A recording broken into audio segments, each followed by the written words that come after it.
You're gonna take your small subsection of hair that you're gonna put inside the foil, and remember you need to be able to read through this. It needs to be pretty thin. Lift this up, and you're gonna put your foil down. My subsection is horizontal, so my foil is horizontal. If my subsection was diagonal, the foil would be diagonal. Comb this to make sure there's no kinks. And I folded the foil. You can do it that way. That works well, especially when you're covering a larger area or even going diagonal. You can also take your rat tail comb and create a lip like this. Go in and apply your hair color or product. This is just a clear gloss.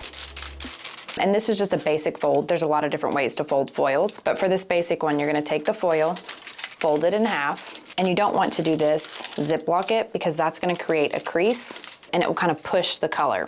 So if you have to do anything, just lightly tap it. Then you can take your rat tail comb, fold it in half again, and you're gonna create a little oven, so seal up the sides. This is gonna help trap in the heat to make it process, and just fold those in. And I'll show you one more time. You've got your super thin subsection. Foil matches the subsection line, horizontal placement on the foil.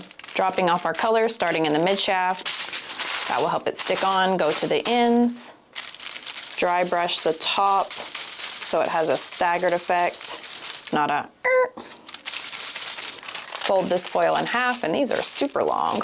Tap, tap, tap if needed. In half again with my rat tail comb, making oven doors here.